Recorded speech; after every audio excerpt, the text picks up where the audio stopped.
Let's bring in Barbara McQuaid, MSNBC contributor and former U.S. Attorney in Michigan, and Naveed Jamali, MSNBC contributor, former FBI double agent, and author of the book, How to Catch a Russian Spy. So let's start with you, Barbara. What do you make of this week's developments and what I just introduced our segment with?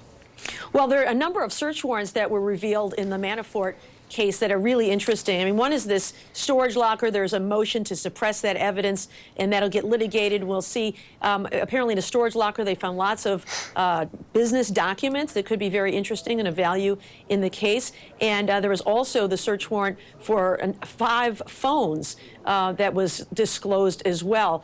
As recently as March 9th, unrelated to the current charges. And so that sort of suggests that Robert Mueller is looking at additional things. And the phones, one theory that I've heard floated is that it could provide that link between some of the activity that Robert Mueller has been doing with meeting Russians at the airport and searching their phones. Is he trying to link up phone conversations between Paul Manafort and Russians to this day? So really interesting reading the tea leaves that are coming out of the various filings in the Manafort case. Yeah, a bush of tea leaves, if you will. Naveed, we have the sanctions going after the oligarchs, 7 Russian oligarchs that we know, coming from sanctions, coming from the Treasury Department. Describe to us, again, that sort of web of power that Vladimir Putin has, along with the oligarchs, and why this is essential to the case as we look at this week's developments.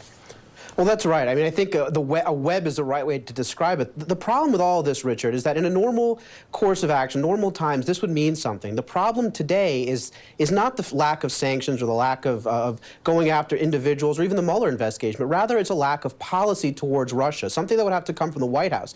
Look, you take the Mueller investigation, put that aside for a moment. In the last decade, we've seen Russia invade and annex Crimea, they operate in Ukraine, operate against us in Syria, shoot down a civilian airliner. The United States does not have a policy that says specifically Vladimir Putin's, strategy is to cause harm to the United States. And with all of these efforts, even if Mueller's investigation does go after the president, does result in impeachment, the Russian threat will exist. And so when I see all these actions aimed at sanctioning Russia, aimed at punishing Russia, but not Vladimir Putin, and not calling out the Russian government, and more importantly, not leading to a policy, a universal policy that says Russia is a threat to the United States, it falls terribly short. And I'm desperately afraid, Richard, that as we move forward, we will still be in danger of Russia's aggressive actions towards the United States. One of the things that came out this week that we're looking at here, Barbara, was a look at a Rosenstein memo, right? In it, some heavily redacted spaces in it. And what we learned this week was that the span of what he may be authorizing Mueller to do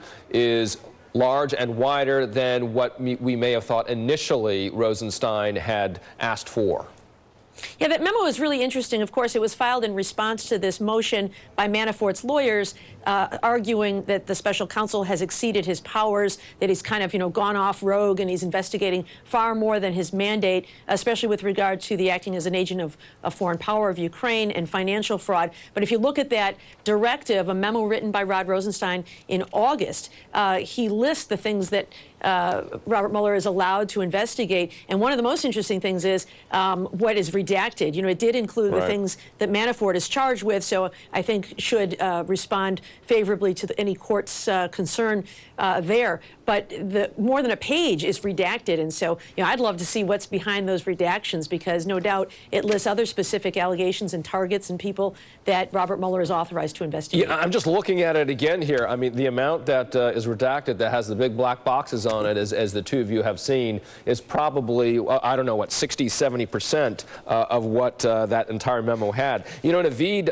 also what has been said about this week is that Mueller is not only pushing to see if he can flip, as we've been discussing over the months, right, the last 10 months, trying to flip Paul Manafort, but also, of course, which is his obligation here, is to see whether Paul Manafort colluded.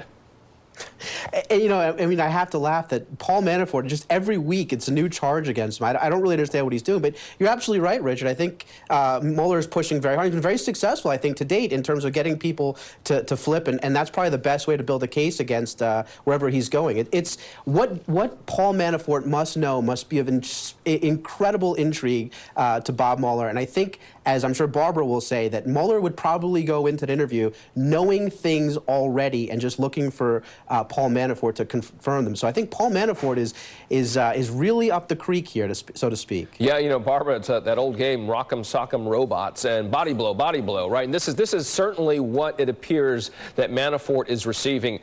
Is he ready to go now? Is he ready to give in, call uncle and flip? Are we close to that, to striking a deal?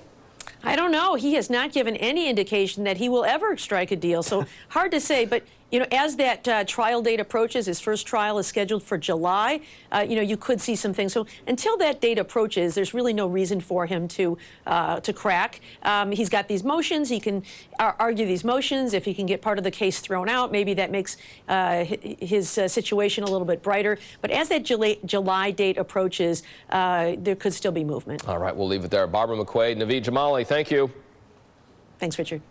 Tomorrow, MSNBC's Headliners takes an in-depth look at Robert Mueller himself. Nicole Wallace, host